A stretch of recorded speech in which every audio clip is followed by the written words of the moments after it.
fan of softball, then you are going to love the Fastpitch TV show. We're bringing you more interviews, more videos, and more product reviews than anyone else on the planet. Sit back and get ready. Here's the Fastpitch TV show.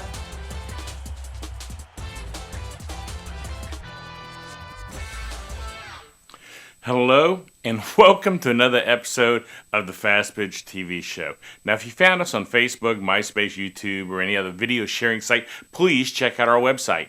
It's fastpitch.tv. It's the place to find all of our past episodes, but it's also the place to keep up with our future episodes, too. I'd also like to thank our sponsor, Softball Junk. Please visit their website at softballjunk.com, of course. Now, at the end of today's show, I'm going to give you a special code that'll give you $20 off softball bats on their website, okay? So make sure you stay tuned for that code. Now, the PFX Tour came to town a few weeks ago, and that stands for Pro Fast Pitch Extreme. I really like the concept of the PFX Tour. They're a league of professional fast pitch softball players that tour the country.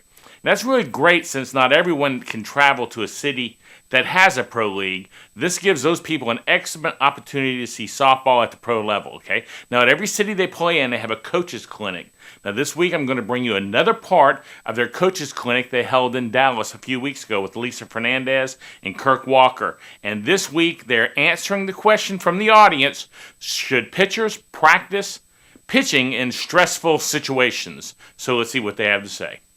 The one thing that you have to remember, the question is how often or what do you feel about having your pitchers practice pitching in stressful situations? And all I'll say to you, if they're going to have stressful situations in the game, I certainly want to incorporate some in practice so I can see where they're going to fail. So then I can maybe make some changes before we get to a game.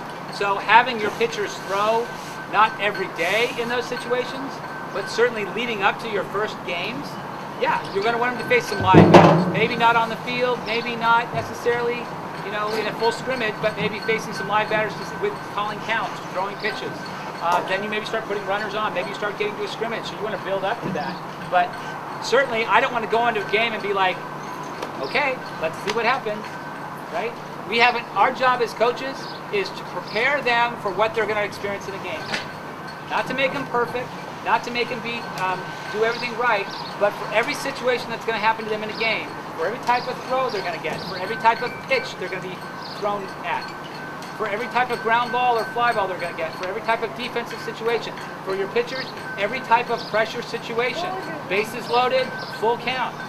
You've got to practice that. You need to know where your athlete's going to fail. And I think one of the things that we don't do a very good job of is sometimes as coaches is we want to build their confidence in their success, but we also have to give them taste of pressure and taste of challenges for them to succeed, because they will only have true confidence when they succeed in the pressure situations, not the gimmies. Okay? We can give them the gimmies to start feeling good, and then we got to make it a little harder. And they failed, that's okay, we'll go back to some good ones. And then we go make it a little harder, and they succeed. That success does more for them than the 40 that you gave to them easily. And you can't tell a kid that, they feel that. They know when they've succeeded at something that was challenging to them.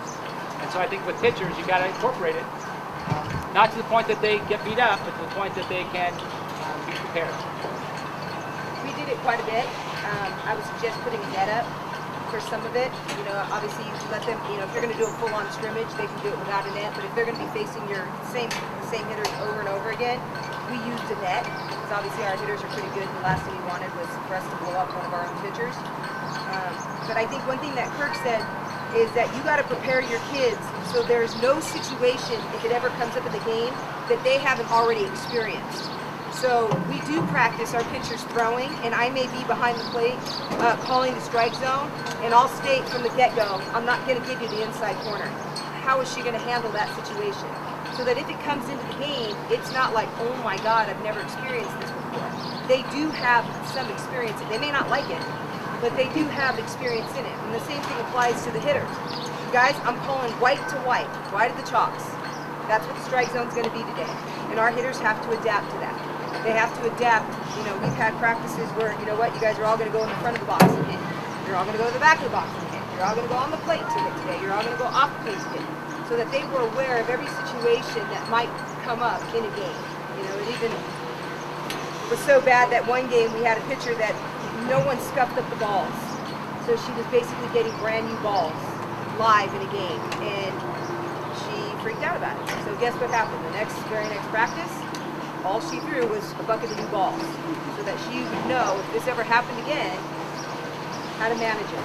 So she didn't freak out. She managed, but not as well as we would have liked her to manage. And I think, we all deal with that situation with the umpires, right? We all want the umpires to change to our strike zone, right? The pitcher always wants the umpire to change to their strike zone, but in reality, that may not happen. So the pitcher's got to learn how to strike a kid out without a certain corner or without a certain pitch. So you got to start incorporating those things in any way you can. So those are creative ways to do things like that, to create some pressure, challenges.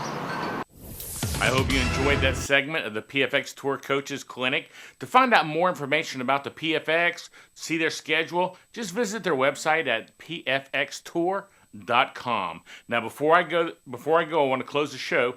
Before I close the show, I want to make sure that everyone who watches this show on their iPhone, iPad, or iPod knows about our app. You can find more information on the app at fastpitchapps.com. It does cost $1.99, but what a great way to help support the show. Please don't forget to check out our website at fastpitch.tv. Become a fan of the show at facebook.com/fastpitchtv, or you can follow us on Twitter at twitter.com/fastpitchtv. Now, at the beginning of the show, I stated Softball Junk has a special offer for the Fast Pitch TV show family.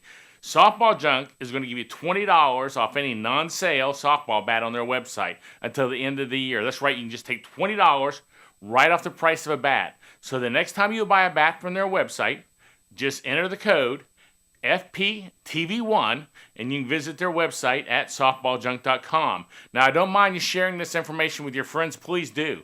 But please, don't just give them the code. Tell them to watch the show and get the code for themselves. That's why the code is there, okay? Well, that's it for the day. Goodbye, and thanks for watching.